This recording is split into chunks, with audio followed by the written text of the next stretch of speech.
아멘. 성결의 찬양이 있겠습니다. 그 은혜가 내게 부족하다. 찬양 이후에 우리 강진구 목사님께서 나오셔서 부활의 증인이라는 제목으로 함께 은혜를 나누겠습니다.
아멘.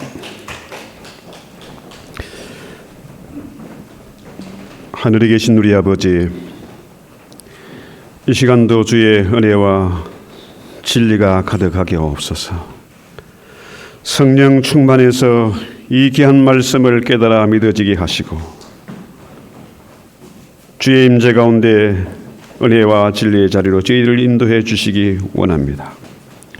하늘의 천사들로 불어한 이 귀한 자리에 하나님의 영광이 가득하게 하옵소서.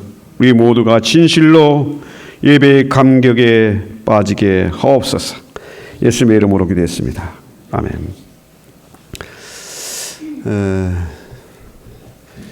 요즘 참 세상이 복잡하고 바쁘고 다들 피곤하게 살아가는데요. 현대 사회에서 주일날 교회에 나온 게 참 쉽지 않습니다. 그런데 왜 여기에 나오셨을까? 무엇 때문일까요? 주님의 십자가 부활 때문입니다. 예수님의 그 십자가 부활은 하나의 묶음입니다. 그죠? 죽음 없이는 부활이 없잖아요. 그래서 우리 신앙을 이끌어가는 이 두 개의 수레바퀴가 바로 뭐냐? 십자가와 부활이다. 그죠? 이게 기독교의 중심 메시지. 이게 없으면은 아무것도 아닙니다. 그 외에 다른 것은 부수적인 것이지 가장 중요한 것은 뭐냐? 십자가와 부활이라는 거죠. 그 문제는 사람들이 이 십자가와 부활에 대해서 별 관심이 없어. 세상 사람들은 그렇다 치고 우리 교회 안에서도 이것을 잘 인식을 못한다는 거죠. 별로 관심이 없다. 왜? 우리의 현재 생활과 별 상관이 없어 보이거든요. 자, 이 부활이라는 것은 뭡니까? 증명이 불가능해요. 저는 수학을 참 싫어했거든요. 왜? 어릴 때 집안이 워낙에 시끄럽고 복잡하고 하기 때문에 장기 결석을 많이 했거든요. 그러다 보니까 이 기초가 안 되니까 수학이 재미가 없어. 수학이라는 것은 뭡니까? 모든 공식이 딱 떨어지게 증명이 돼야 되거든요.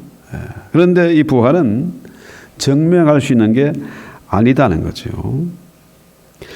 세상 사람들의 관심 뭡니까? 그저 내가 사는 동안에 건강하게 잘 살아야 되겠다. 행복하게 살아야 되겠다. 애들 잘 키워야 되겠다. 또 남들에게 뒤떨어지지 않게 그렇게 키워야 되겠다. 이런 생각이죠. 그런데 이 십자가와 부활, 이건 세상 이치와 안 맞는 것 같아요. 그래서 우리 육신의 생각은 언제나 뭡니까? 하나님과 원수가 되는 거죠. 그런데 오늘 설교 본문이 뭡니까? 사도행전 2장 22절로 32절. 이 설교는 베드로가 최초로 하는 공식적인 설교인데 이 설교는 뭡니까? 역사상, 그 이전의 역사상 가장 위대하고 가장 중요한 설교를 베드로가 한 겁니다. 시편 16편 8절로 10절 한번 볼까요? 이게 다윗의 시편인데요. 다윗의 시편을 재해석한 거예요. 자, 보세요. 내가 여호와를 항상 내 앞에 모시며 그가 나의 오른쪽에 계심으로 내가 흔들리지 아니하리로다. 이러므로 나의 마음이 기쁘고 나의 영도 즐거워하여 내 육체도 안전히 살리니 이는 주께서 내 영혼을 소홀히 버리지 아니하시며 주의 거룩한 자를 멸망시키지 않을 것입니다. 여러분, 다윗을 우리가 너무나 잘 알고 있죠. 저는 다윗의 시편을 참 좋아했어요.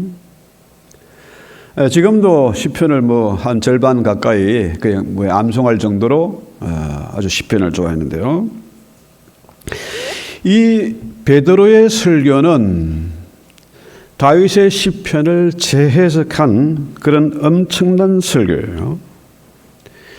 베드로가 지금 첫 설교를 하면서 세상에서 잘 먹고 잘 사는 것, 요령껏 출세하는 것 이런 거 설교하지 않았습니다. 그렇죠? 다윗의 시편을 재해석해서 십자가와 부활을 전하는 것이죠. 자, 오늘 읽은 본문의 말씀과 시편 16편의 말씀이 똑같잖아요. 이게 번역이 라틴어, 영어, 헬라, 히브리어 번역을 하다 보니까 단어가 조금 틀릴 뿐이지 전체적으로 내용이 같은 겁니다. 그래서 23절 오늘 본문 볼까요? 사도행전 2장 23절. 하나님의 정하신 뜻과 미리 아신 대로 너희가 법 없는 자는 이방인들이죠. 하나님 율법이 없는 자들, 이방인 빌라도의 손을 빌려서 못 박아 주겠다. 그죠? 그러니까 이스라엘이 그 당시 특권층, 기득권층이 누굽니까? 제사장과 이 사두개파 서기관들, 당시 여러 지도층들, 이 이스라엘의 종교 세력과 로마의 정치 세력이 야합을 해가지고 예수를 십자가에 달아 죽였습니다. 자, 이스라엘이 기다리는 메시아는 어떤 메시아입니까? 다윗과 같은 메시아, 그죠? 그 메시아를 애타게 기다리고 있었어요. 그런데 이 땅에 오신 예수님을 그들이 왜, 메시아로 오신 그 예수님을 왜 십자가에 달아 죽였을까? 그죠? 자, 그렇게 성경을 잘 알고 메시아를 기다리던, 더구나 다윗과 같은 메시아를 기다린 그들이 왜 예수를 십자가에 처형했을까? 그죠? 그 해답은 뭡니까? 정답은 바로 비밀이다. 메시아는, 예수님은 시크릿이에요. 미스테리움 하는 게 이 시크릿. 도무지 들춰 보여주지 않으면 깨닫지 못하는 것, 보지 못하는 예수가 바로 비밀이라는 거죠. 놀랍게도 베드로는 뭡니까? 우리가 잘 아는 대로 무식한 사람이고 실수가 많은, 허물이 많은 그런 사람이라. 그런데 이 베드로는 오순절날 성령의 충만을 입으니까 어떻게 해요? 아하, 이 다윗의 시편이 16편이 바로 예수님의 십자가 부활을 의미하는 것이구나. 이렇게 해석을 하는 겁니다. 성경을 재해석하는 거예요. 성경 박사들도 알지 못하는 것을 이 베드로는 어떻게 해요? 그 무식한 베드로가 이 엄청난 것을 끄집어내서 논리적으로 아주 정확하게 설교를 하니까 사람들이 미치는 거죠. 자, 잠언서 16장 4절 보면은 여호와께서 온갖 것을 그 쓰임에 적다하게 지으셨으니 악인도 악한 날에 적다하게 하셨느니라. 자, 세상 모든 일에는 원인이 있습니다. 그죠? 어느 경우에도 역사상 어느 경우에도 우연은 없습니다. 하나님의 프로비덴스, 섭리 가운데 이루어진 일이에요.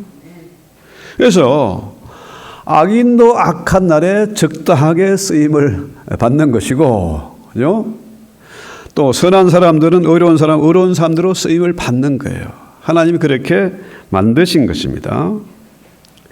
그런마다 용도가 있듯이 하나님께서도 선한 일에는 선한 자를 통해서 일하시고 악한 일에는 악한 자를 통해서 이루어 가신다.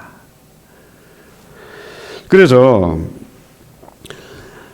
우리가 정말 중요하게 생각하는 것은 뭡니까? 이 세상에 우연은 없다. 모든 것이 하나님의 섭리 가운데 있다. 제가 지금까지 살아오면서 제가 원하는 것은 하나도 안 이루어졌어요. 오직 하나님의 뜻만 영원히 이루어지는 거예요. 이걸 인정하지 않을 수가 없습니다. 그렇죠? 자, 24절 보면요. 하나님께서 그를 사망의 고통에서 풀어 살리셨으니 이는 그가 사망에 매여 있을 수 없었습니다. 그렇죠? 이 십자가 부활 누가 한 일입니까? 하나님이 하신 일이라. 이게 사람이 한 일이 아니다 하는 거죠. 유대인들이 유대 권력이 로마의 정치 권력과 야합해서 예수를 십자가에 달아 죽였지만은 그 일은 누가 한 일이냐? 결국은 하나님이 하신 일이다 하는 거죠. 여러분, 세상에서 많은 사람들이 잘 먹고 잘 살기를 원하고 또 행복하기를 원해요. 그런데요, 세상의 즐거움은 잠깐입니다. 아무리 좋은 집에 들어가 살아도 그것이 어떻게 해요? 잠깐이라. 며칠은 기분 좋은데 그 다음에는 더 좋은 것, 더 많은 것, 더 큰 것, 이걸 원하는 거죠. 아무리 고급 명차를 타고 있어도, 그죠? 그게 그 행복 기쁨은 그 진짜 기쁨, 진짜 행복인지 모르지만은 그거 잠깐이에요.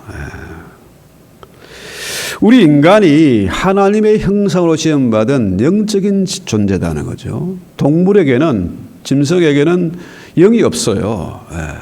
우리 인간만 영혼이 있다. 이 말은 우리 인간에게는 양심이 있다 이 말이죠. 그래서 세상 어떤 것을 가지고도 만족하고 행복할 수 없지만은 우리가 하나님 앞에 예배할 때, 주일에 동참할 때 그때 기쁨이 있는 겁니다. 만족이 있고 진짜 행복이 있는 거죠. 그래서 다윗은 이 비밀을 알았어요. 제일 기쁘고 행복한 게 뭡니까?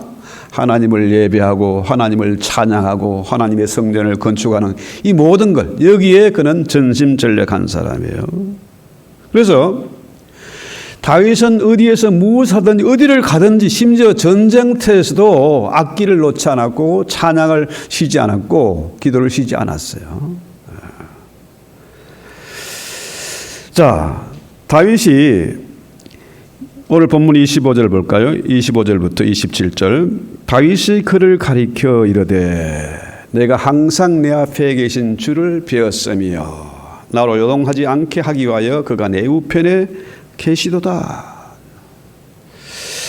자, 이게 다윗의 시편인데요. 놀랍지 않습니까? 다윗은 뭐라 그래요? 항상 주님이 자기와 내 앞에 계신 것을 늘 뭡니까? 본다는 거죠. 구약 시대의 다윗이 임마누엘 예수님을 늘 모시고 살았다 이 말입니다. 자, 여러분 부활 신앙을 가진 사람이 2000년 기원년 2000 예수님 나기 기원전 2000년 전에 아브라함과 이삭이 아무래도 부활 신앙을 가졌겠죠. 부활 신앙이 있었으니까 이삭을 바칠 수 있었고 히브리에서도 보면은 자기 때를 주님의 때를 기뻐했다. 그죠? 그런데 이 다윗은 아브라함 이후에 1000년 후의 사람이에요. 그러니까 예수님이 태어나기 1000년 전의 사람입니다. 다윗은. 자, 1000년 후에 다윗의 후손으로 메시아가 올 것을 하나님이 맹세하고 약속했거든요. 자, 하나님이 맹세가 필요 없는 분이라. 그런데 천지를 창조하신 하나님, 만왕의 왕이신 그 하나님이 맹세할 필요가 있나? 우주 만물을 창조하신 분인데, 하늘보다 땅보다 더 크신 분인데 하나님을 맹세할 필요가 없어요. 그런데 하나님이 맹세하고 말씀하셨어요. 그러니까 하나님이 맹세하고 말씀하신 것이 다윗의 후손을 통해서 메시아가 날 것이다 이거예요. 또 한 번 맹세한 게 구약에 히브리서에 나오죠. 히브리서 6장 17절에 하나님은 맹세하고 내가 너희를 반드시 복주고 복주며 번성케 하고 번성케 하겠다. 하나님 맹세하고 하신 이 말씀은 반드시 이루어질 수밖에 없어요. 그런데 하나님이 맹세하고 다윗의 후손은 메시아가 오실 것인데 그 메시아는 1000년 후에나 태어날 사람이라. 그런데 다윗이 그랜선 손자 계속 내려가가지고 한 1000년 동안 내려가는 거예요. 그 메시아를 자기의 후손으로 올 그 메시아를 늘 모시고 임마누엘로 모시고 살았다. 그러니까 뭡니까? 요동함이 없어요. 자, 쫓겨다닐 때도 피난당할 때도 전쟁터에 뭡니까? 죄와 삶과 죽음이 바로 한 걸음이라. 그럼에도 불구하고 다윗은 전쟁터를 넘나들었습니다. 그렇죠? 친구가 배신하고 부하가 배신하고 심지어 자식놈이 배신을 때려도 요동치 않았다. 그렇죠? 엄청난 거 아닙니까? 골리앗과 맞서서도 그는 뭡니까? 하나님의 임재, 임마누엘을 믿었기 때문에 그렇죠? 흔들림이 없었다. 그렇죠? 그래서 지금 시편 16편 이건 뭡니까? 자, 2000년 전에 아브라함과 또 1000년 전에 태어날 그 다윗, 그죠? 구약 시대 두 인물이 만나는 거죠. 그러면서 뭡니까? 부활을 노래하는 겁니다. 다윗이 이 부활 신앙을 가졌기 때문에 임만을 경험했고 심지어 뭐라 그래요? 그의 혓바닥이죠. 혀도 즐겁다. 자, 기가 막힌 일을 만나고 상처를 받고 배신을 당하고 정말 절망 가운데 빠졌지만은 그 혀는 즐거워서 늘 노래하는 겁니다. 시편 23년 역시 뭡니까? 사방의 원수들이 보는 목전에서도 주님과 잔치하는 즐길 수 있는 그런 여유와 배짱이 담대함이 있는 거죠. 여러분, 말이란 게 뭡니까? 말은 내 생각에서, 내 마음에서 나오는 거예요. 말과 행동이 내 속 마음에서 나오는 거 아닙니까? 그런데 다윗은 늘 마음에 기쁨이 있어요. 그러니까 그 혀도 즐거워서 노래하는 거죠. 자, 이것이 참 미스테리, 정말 비밀 중에 비밀이죠. 어찌 이런 것이 말로 설명이 되겠습니까? 어떻게 수학 공식처럼 딱딱 떨어지겠습니까? 이거는 말이 안 되는 거예요.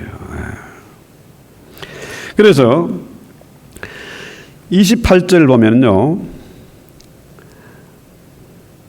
주께서 생명의 길을 내게 보이셨으니, 오늘 본문 사도행전 2장 28절, 주 앞에서 내게 기쁨이 충만하게 하시리로다.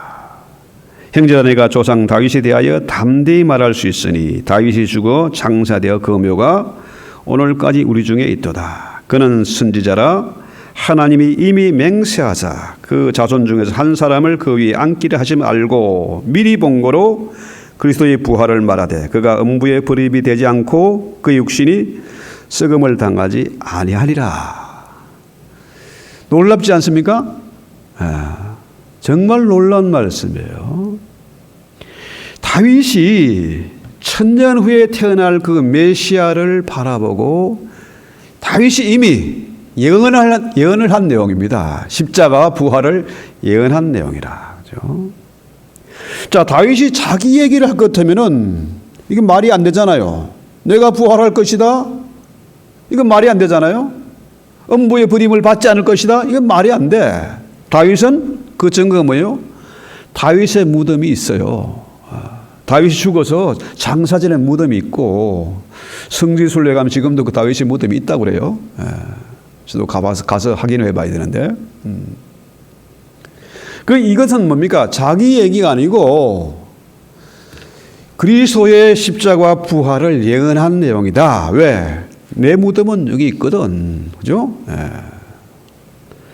그래서 자, 여러분 한번 상상해 보십시다.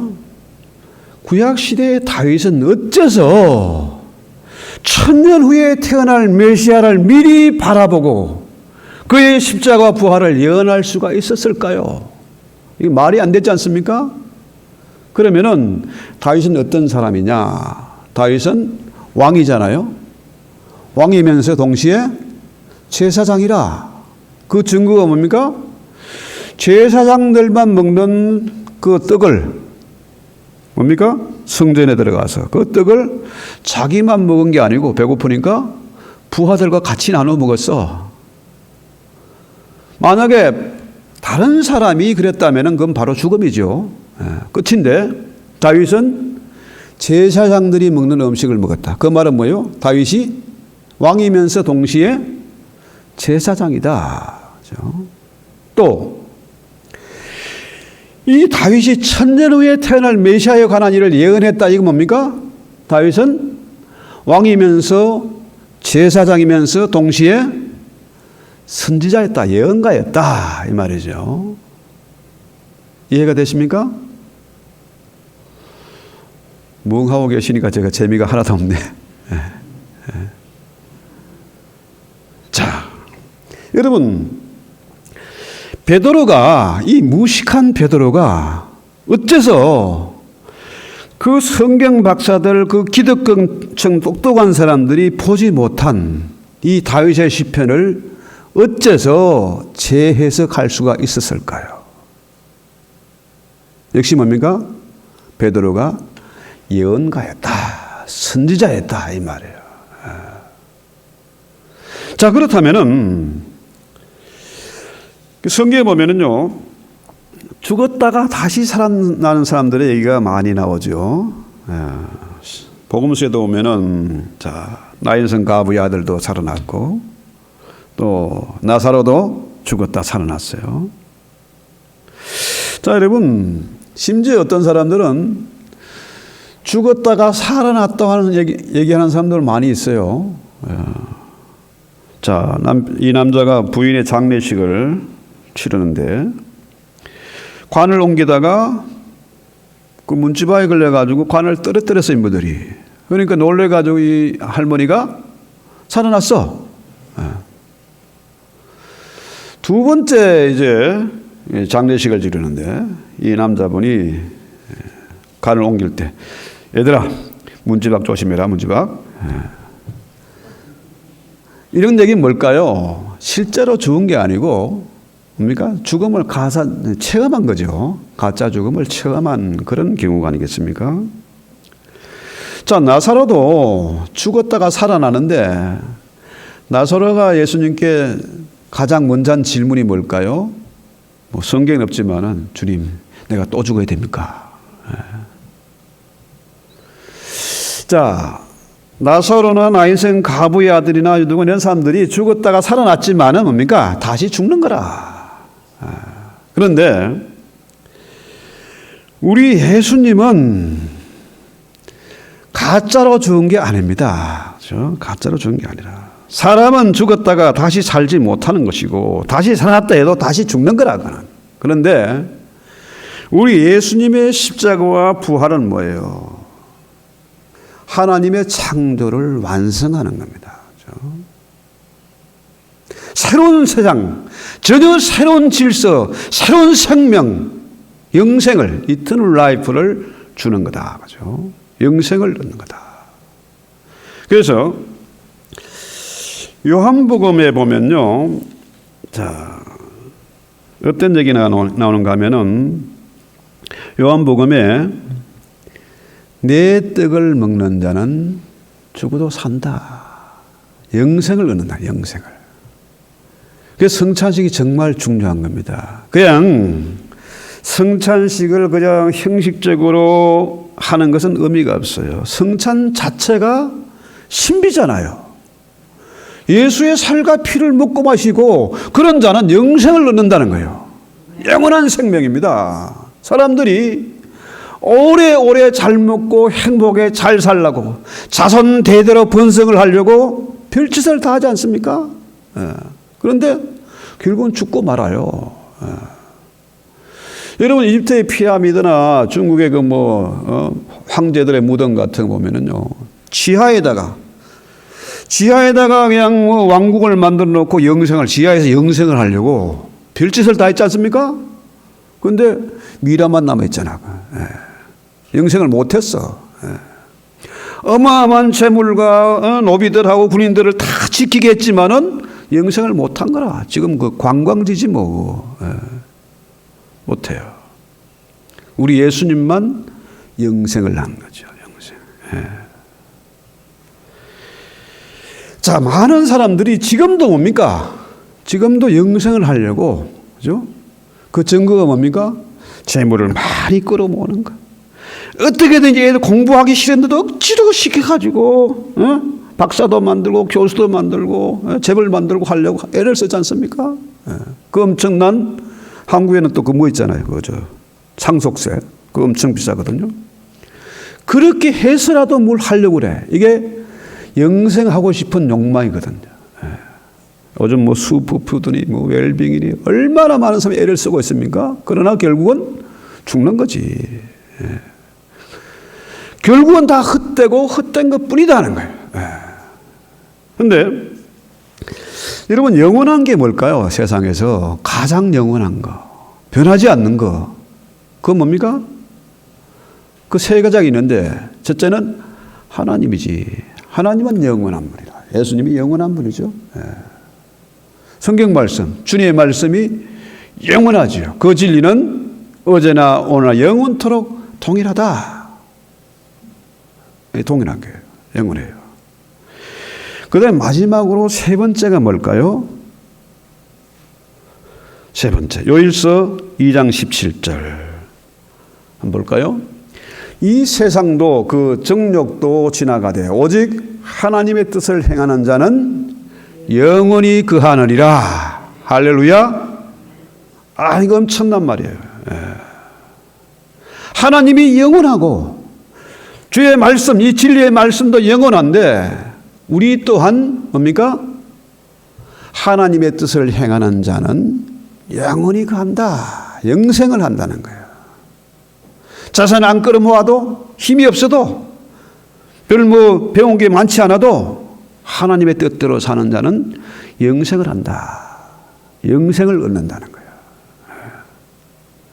그래서 이 기독교는 신비가 없으면 기독교가 아니라, 그죠? 여러분, 소설이나 영화나 판타지가 없으면 재미가 없어요. 정말 말도 안 되는 것을 영화로 만들고 드라마로 만들고 소설을 만들었는데 사람들이 이게 미치 들어가거든요. 왜? 신비가 있으니까. 그죠? 오늘날 이 교회에 신비가 사라졌어요. 신비가. 이 예배에, 매 예배마다 하나님의 치유 역사가 나타나고 하나님의 능력과 기사가 나타나고 이래야 됩니다. 이게. 그죠? 자, 여러분 한순간에 베드로가 오순절 성령의 충만함을 입으니까 그 무식한 베드로가 어마어마한 설교를 하잖아요. 역사상 가장 중요한 설교를 적극적으로 하지 않습니까? 적극적으로. 오전 목사님들은 설교 준비 정말 해산의 고통을 겪으면서 설교를 하지 않습니까? 준비하고. 설교할 때마다 늘 텐션이 있고. 그런데요, 베드로는 성령 충만하니까 적극 설교를 하는데 가장 멋있고 가장 중요한 가장 담대한 설교를 하는 거예요. 이게 뭡니까? 신비잖아요. 신비. 성령의 역사다. 그렇죠? 그래서 여러분 잘 아시는 WCC는 누가 만드는가 하면 소련에서 구소련 공산당이 만든 거거든요. 근데 그 교회, 그 WCC에 전 세계 한 90% 이상의 교회가 거기에 가입해 있는 거라. 그러니까 거기서 무슨 신비한 게 나오겠습니까? 자, 학교에서도 좌파식 교육을 받고 교회 들어가면 90%는 좌파가 되고 그러니 그게 무슨 역사가 나타나고 무슨 능력이 있겠습니까? 그렇죠? 왜 그러냐? 교회가 세상 풍조를 따라서 세상 방식으로 컴퍼니처럼 기업을 무르발처럼 키우고, 그죠? 조직을 만들고 하다니까 어떻게 해요? 조직이 돌아가는 거예요, 조직이. 돈으로 움직이는 거예요. 이익을 남기기 위해서 움직이는 겁니다. 그러니까 이 교회는요, 영적인 기관이고 영적인 역사를 우리가 중요시해야 돼요.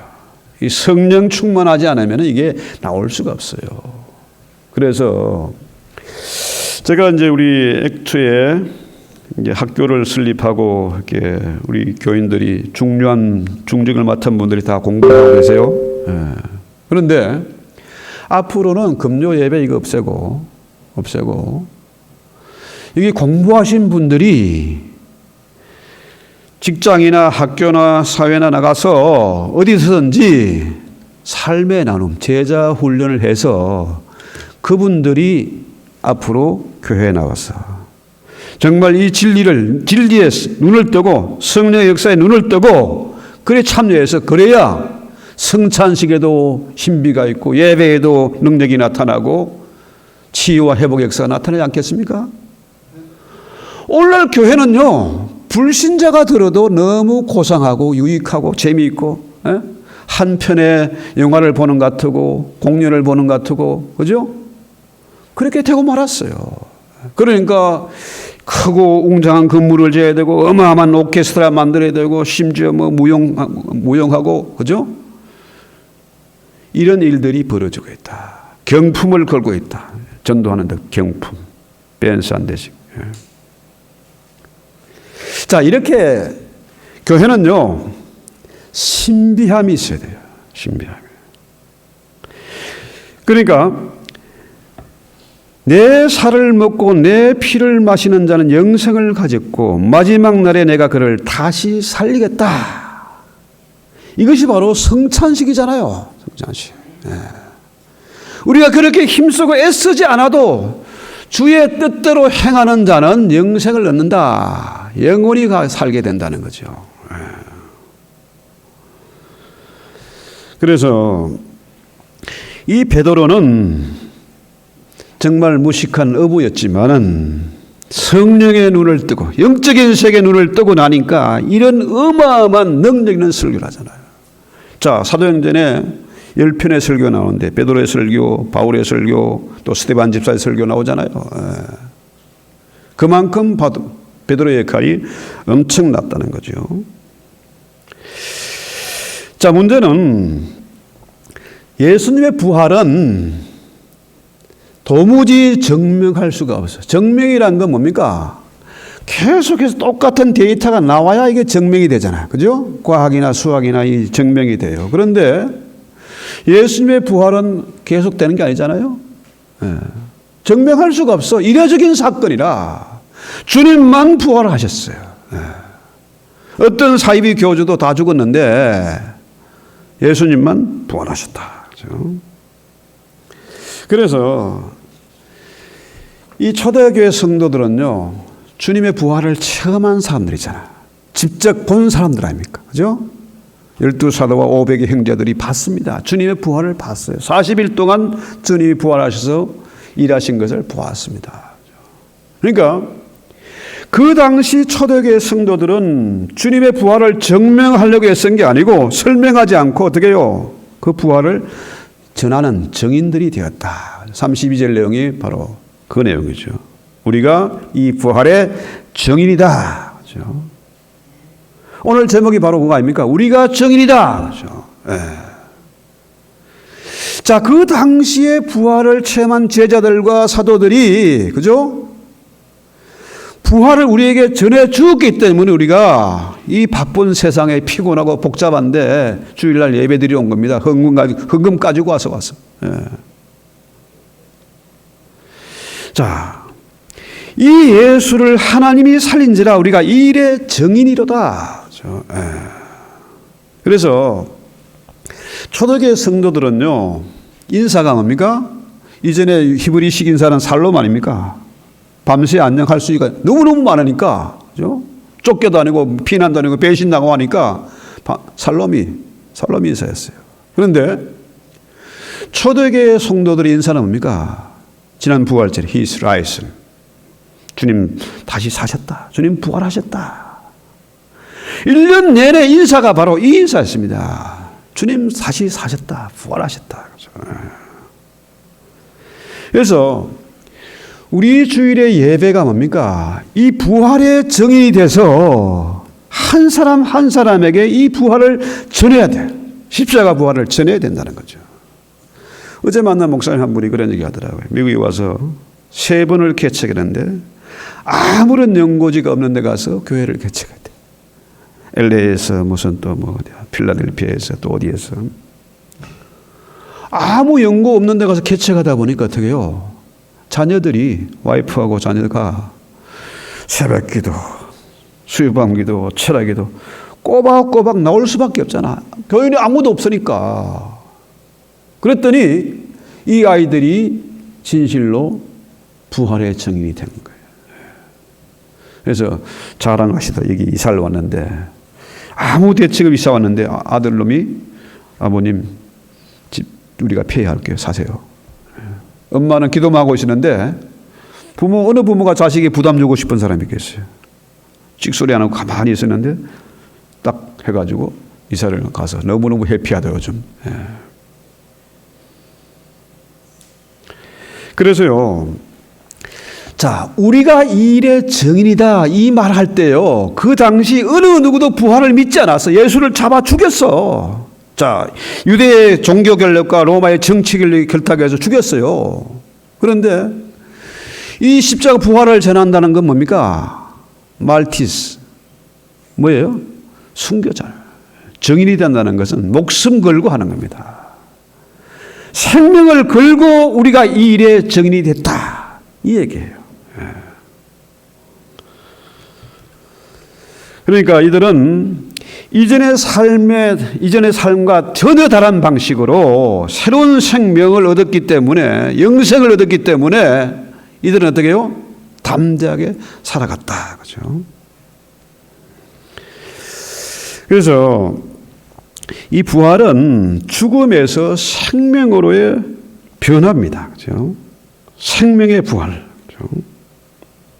그래서 이 부활에 대해서 바울이 이런 고백을 하잖아요. 고린도후서 4장 8절에 보면요. 우리가 사방으로 우겨싸움을 당해도 쌓이지 아니하며 답답한 일을 당해도 낙심하지 아니하며. 자, 이런 보세요. 지금 세상이 얼마나 답답한 세상입니까? 세상이 미쳐 돌아가잖아요, 지금. 교회가 힘을 잃고 세상에 동네북이 되어 있지 않습니까? 그죠? 자, 우리 그 박성칠 농장의 돼지가요, 새끼를 14마리를 낳았어요. 2마리는 죽고, 12마리가 좀 빨빨거리고 돌아다녀요. 예. 그런데요, 이 돼지는 산파가 없어도 지 혼자서 14마리를 낳은 거라, 14마리. 누가 주변에 지키고 있는 사람이 있었으면 14마리가 다 산 건데. 예. 요즘 아이들 보세요. 결혼 안 해? 애 안 낳아? 예. 내 삶, 내가 인생의 주인이야. 내 뜻대로 살 거야. 부모도 간섭하지 마. 선생도 잔소리하지 마. 그렇죠? 목사도 큰소리 치지 마. 이런 세상이 됐어요. 왜 그렇습니까? 세상에서 그런 교육을 받고 자랐거든요. 그렇죠?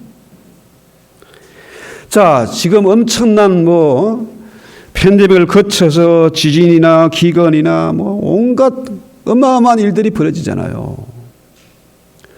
지금 금융위기가 또 오고, 은행들이 지금 파산하고, 지금 금본위제로 가야 된다. 달러 패권은 이제 무너진다. 세상 질서가 지금 요동을 치고 있습니다. 그런데 이런 속에서도 바울은 뭡니까? 사방에 우겨싸임을 당하여도 쌓이지 아니하며, 그죠? 답답한 일을 당해도 낙심하지 아니하며, 박해를 받아도 버림받지 아니하며, 끄꾸림을 당하여도 망하지 않는다. 이게 뭡니까? 바로 부활신앙이에요. 그래서요, 정말로 이 부활신앙을 가지고 살아간다는 것이 어떤 면에서 계란으로 파헤치기 같아. 이 거대한 악의 세력들에게 우리가 저항하는 것이 말도 안 되는 싸움 같지만은, 부활신앙을 가지고는 어떻게 해요? 쌓이지 않고 망하지 않고 넘어지지 않는다. 그렇죠? 바울이 그렇게 살았습니다. 베드로와 그 사도들이, 12사도들이 그렇게 살았습니다. 그죠? 그래서 실제로 예수님이 우리의 구주가 되신다. 그죠? 우리가 예수님을 정말 잘 알아야 돼. 예수님. 그분이 지금 십자가 달리는 분이 아니잖아요. 만왕의 왕이시고 만주의 주가 되시고 임마누엘로 세상 끝날까지 우리와 항상 함께 하세요. 어떻게 해요? 하늘과 땅의 권세를 주어서 세상 끝날까지 함께 하신다. 그렇죠? 여러분, 이 성령의 충만함, 이 비결, 이 능력이 어마어마한 것입니다. 그렇죠? 우리 학교에 공부하고 있는 분이 오하이오에 계신 분인데 딸이 3명이래요. 자녀가 3명인데 첫째는 공부를 너무너무 잘하고 명문대에 가고 아이비리그 대학에 의대를 갔고, 둘째도 그런 대로 잘해서 의대를 갔고, 셋째는 공부에 관심이 없어. 근데 이놈은 공부는 별로 안 하고 기도를 많이 한대. 근데 희한하게도 첫째, 둘째는 빚이 많이 남아있어. 로온을 받아야 되니까. 부모가 보태줄 형편이 안 되니까. 빚이 많은데, 이 말째 공부 지지를 못하는 놈은 의대를 갔는데, 얘는 전에 풀 스칼라십 받고 갔다는 거예요. 성령의 능력은요, 어마어마한 능력입니다. 베드로를 한순간에 변화시킨 그런 능력입니다. 그렇죠? 무식했던 사람을 최고로 어마어마한 영적인 지식의 소유자로, 앞을 내다보는 소유자로 만든 게 바로 베드로 아닙니까? 이 성령의 능력은, 이 부활신앙은 다윗을 위대한 왕으로, 선지자로, 제사장으로 삼은 것이 바로 성령의 능력이잖아요. 그렇죠? 자, 이 말씀을 우리 생각하면서 우리 찬송하기도 합시다.